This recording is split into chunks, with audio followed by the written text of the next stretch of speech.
right? Say you're at work and something unfortunate or untoward happens, and you need some legal representation to assert your rights in that situation. Whether a boss mistreated you, you were fired unfairly, uh, or something worse happens. Ben, in the District of Columbia and Northern Virginia, you know who to call, right? Yeah, you call the Ehrlich Law Office because you have rights. That's right. And your rights matter. And you deserve to be free from harassment. And you deserve to work. The Ehrlich Law Office handles workplace discrimination. They do civil rights. If you have a wage theft issue, they are there for you. If you have a separation from your employer that you want to get down on paper, and you're dealing with a non-compete clause or something to that effect. If you feel like your civil rights have been violated by a local government, call the Ehrlich Law Office. If you want a free consultation, tell them we sent you. Go to ehrlichlawoffice.com/filibuster.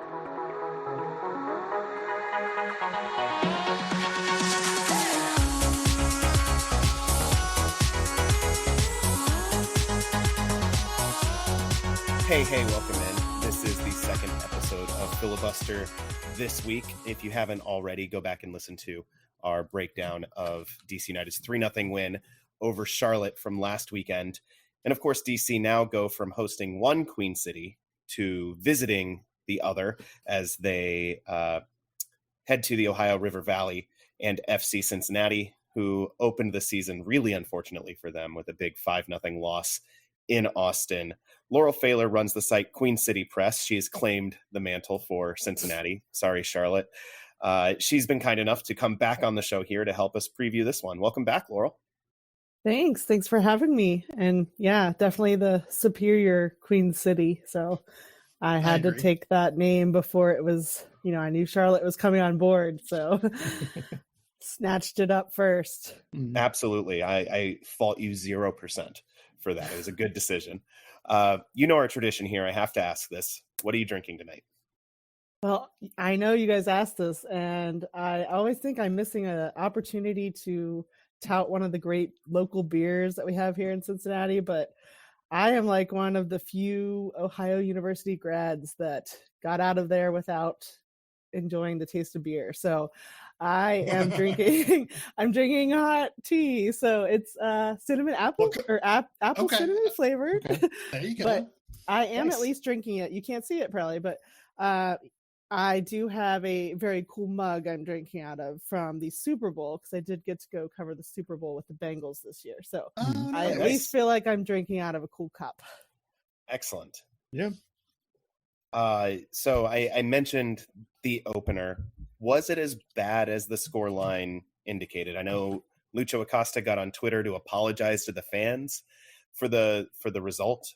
But I also saw some expected goals numbers that showed it to be a lot more even than the scoreline might have indicated.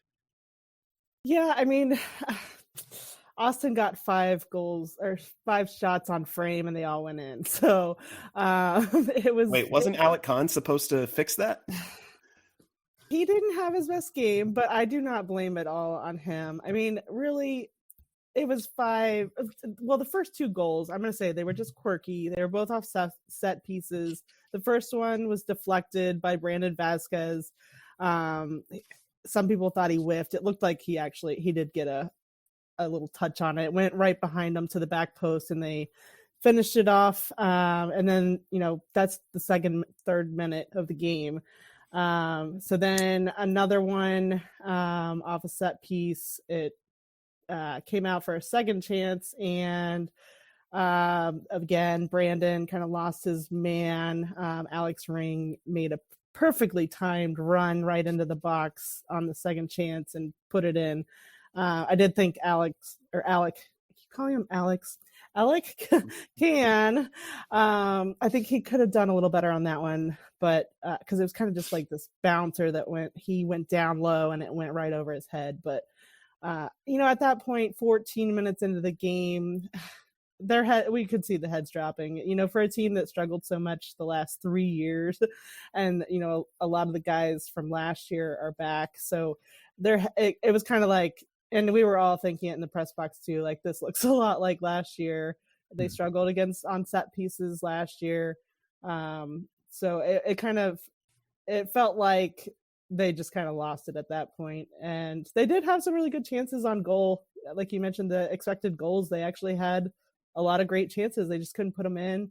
And you kind of wonder if they would have gotten one back at 2-0, maybe it's a little different of a game, but it got out of control after the third one. So it was not a good start, but I don't think that anyone really went into that one expecting their best performance. They had kind of an odd preseason where a lot of guys were missing. They just got their sixth, who you guys are familiar with, and Junior Moreno. He only trained 4 days and then started the game. So I think there's a lot of pieces that, they just need some time together. So that was a long answer, but Yeah. We are called Filibuster. Yeah. that's true. Perfect. Well, Laurel, no, go ahead, Ben.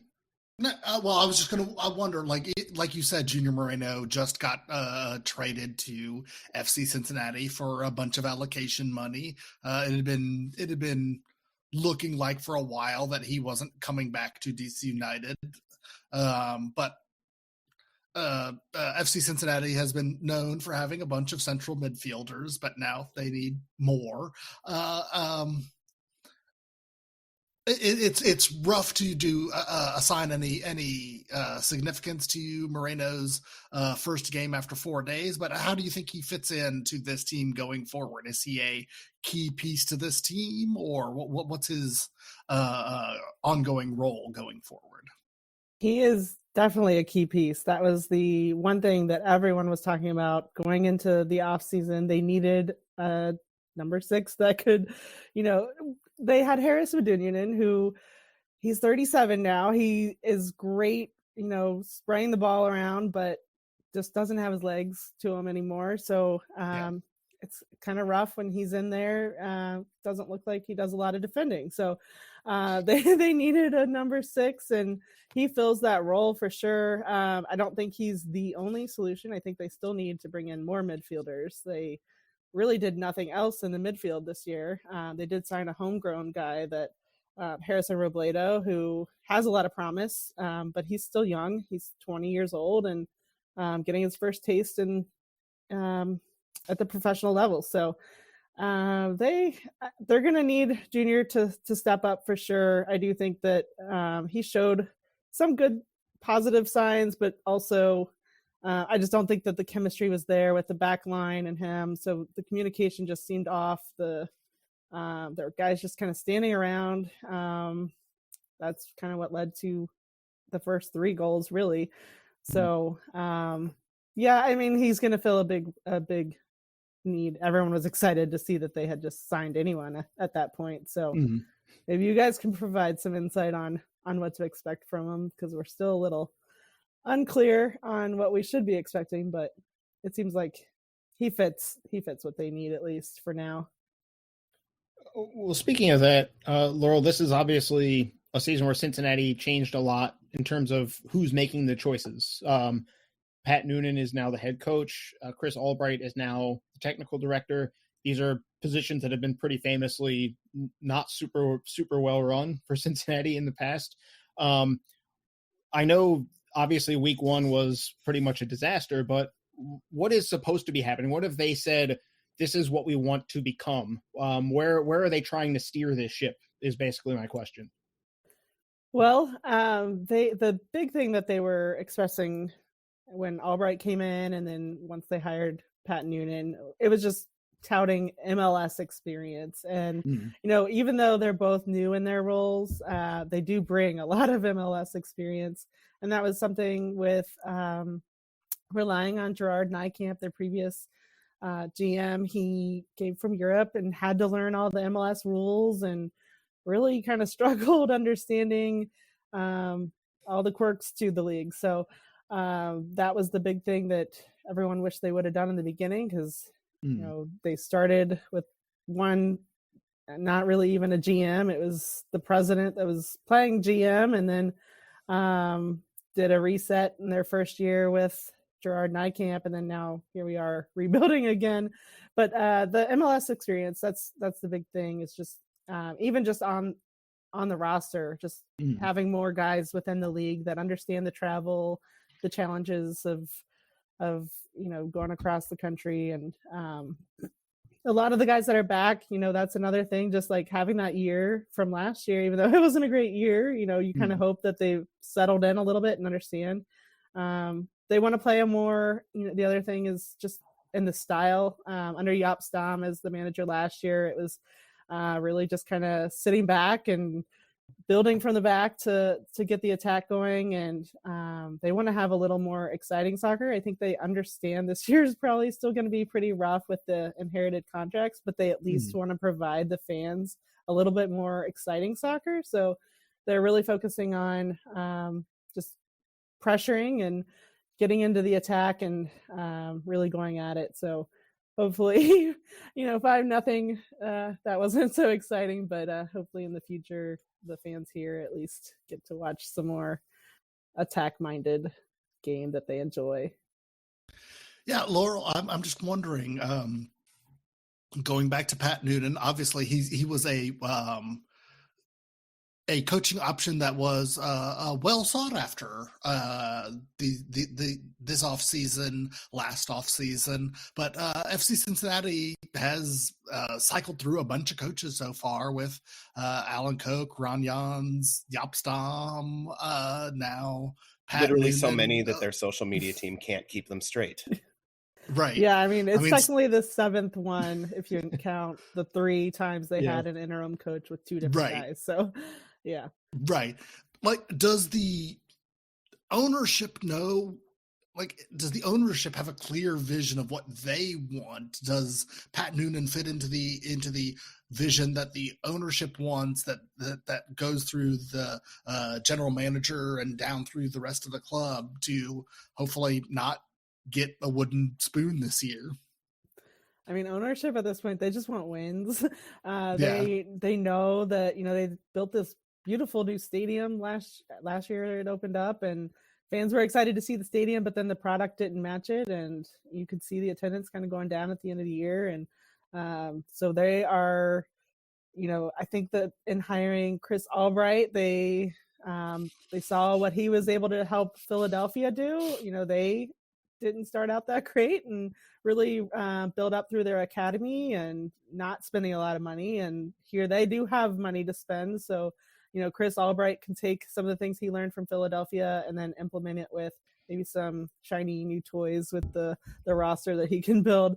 But yeah, with Pat Noonan, he is a player, or he was a coach that, also was part of that Philadelphia success. And he had been interviewing for a lot of jobs over the last couple of years. It seems like everyone thought he was ready for this. And, he surrounded himself with some great assistants, Dom Kinnear, Kenny Arena, those are, and now they're a goalkeeper coach as well, Paul Rogers. They all obviously have solid experience in the league. And that's, if you're going to have a first year head coach, then those are the right people to have around you, guys that can, Dom Kinnear has head coaching experience. He can kind of lean on those guys if he needs to. So the goal is definitely to get wins. I think that they are seeing that, just in having some more MLS experience in their front office and in the coaching staff, that, FC Cincinnati really, if you look at their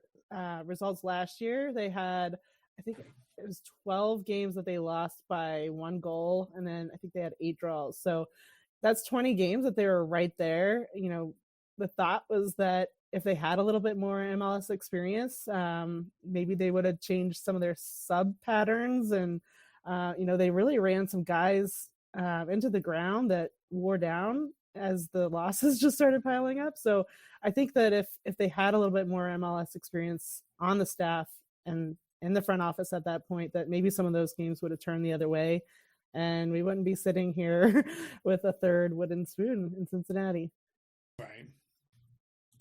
So I got a question about Pat Noonan's inaugural lineup choice or choices, particularly up front. Brenner is obviously, the most expensive player on the team. He's the young guy with that you want to sell to Europe eventually, one presumes. But he was an unused sub against Austin. Should we be reading anything into that? No, so he actually missed the entire preseason. He came back to Cincinnati to report and do his medicals, and then went right back to Brazil because the rules this year, if you are going to have a green card coming in, it has to be in before the start of the season. So he was really close in the process to getting his green card. So they went on and sent him back to complete that process so that he does not count as an international this year. He got it done and arrived as the team was coming back from Clearwater. So he only had 1 week of training with the team. I think the plan was to get him minutes off the bench to start building that match fitness. But with the score, what it was, and it was rainy and cold, you don't want to put your top player, your most expensive player, on the field in those conditions when it was kind of clear they weren't coming back. So I wouldn't read anything into it other than just that, they just wanted to protect him at that point. So I would expect to see him this week for sure. That's it's interesting because the lineup that Cincinnati ended up playing in this game, when you look at the guys that are out there, it's probably most of the way to the first choice group. It's just a matter of if you put Brenner in. I know they started Nick Markanich up front, and Dom Baji came in for him. I was a little surprised that it wasn't the other way around. With Baji having had some success in the past. If Brenner's good to go, do you expect him up there with Brandon Vasquez, or do you expect maybe both forward positions to get shuffled? They really could be shuffled. Dom also, he didn't play any of the games in the preseason. He was dealing with some kind of injury. We never really got a clear answer on what happened with him, because the first day that we were allowed to go to training, we were told that he had been training and then went in and was just finishing up inside, and then we didn't see him. Well, they were in Clearwater the rest of the time, so we didn't really get to see anything until they came back. This sounds familiar. Yeah, right. Preseason, so fun.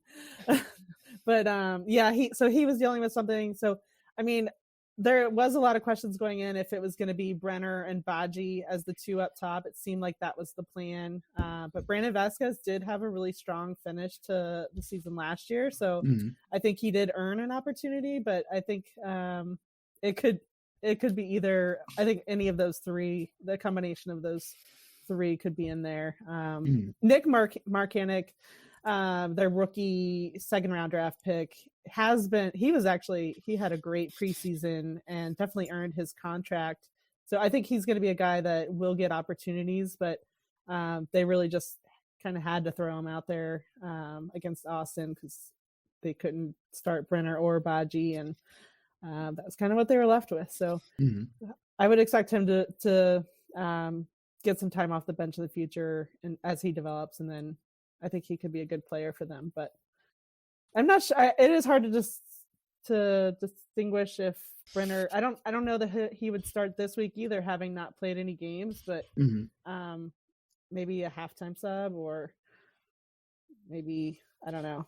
How, it's hard to tell what they would do since they didn't get him any minutes at Austin.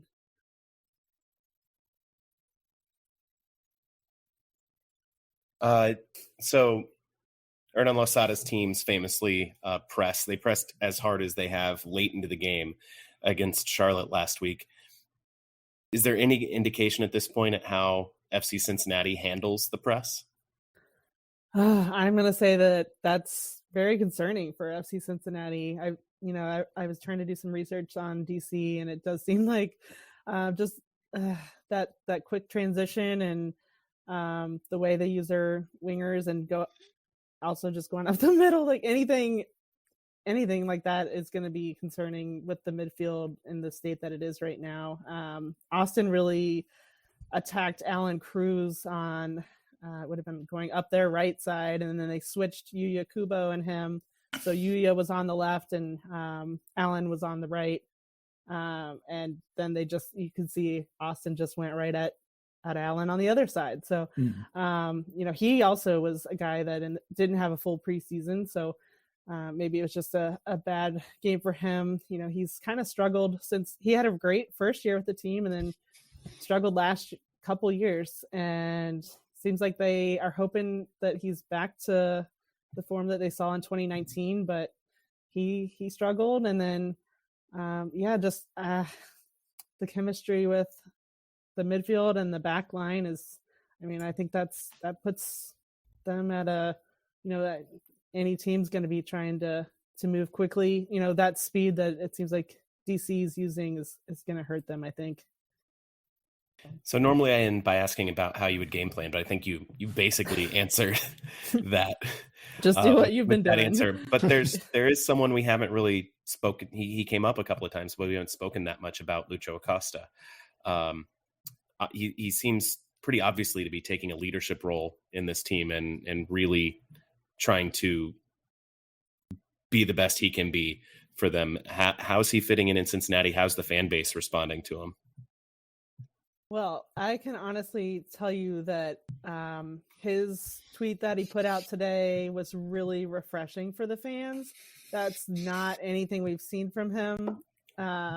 He wore the captain's armband last year, and the only reason I could see that they were putting him in that role was because he was the one player that could speak to everyone.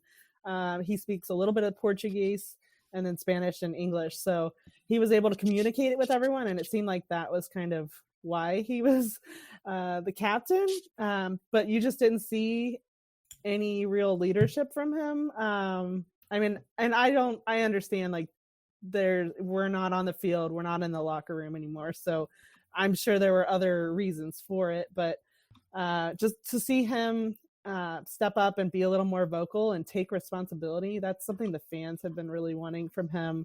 They see him on the field when he's frustrated with a call, just throw his arms up and just frustration and kind of looks like he's stopping. And so I think the fans kind of get frustrated with him and just wanting him to just, kind of move on from some of the calls that he's not getting and just, show a little bit more of that vocal, like directing the rest of the team.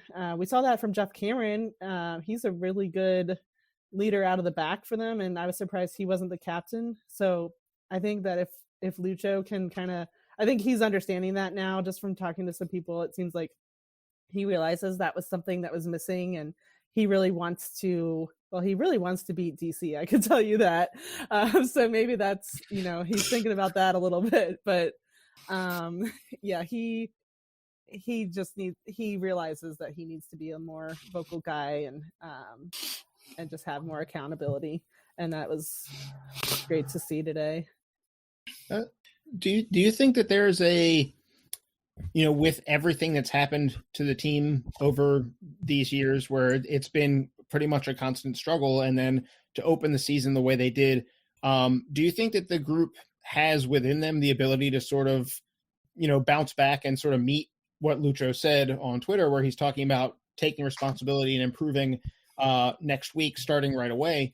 Everyone wants that with their team when they've had a bad loss, but the bounce back is tough. And I'm wondering, is there enough there right now with this group to actually do that? Yeah, that's a good question. I mean, you could see it in the game Saturday against Austin, that it just seemed like it was kind of that feeling of, oh no, here we go again. It's all the same.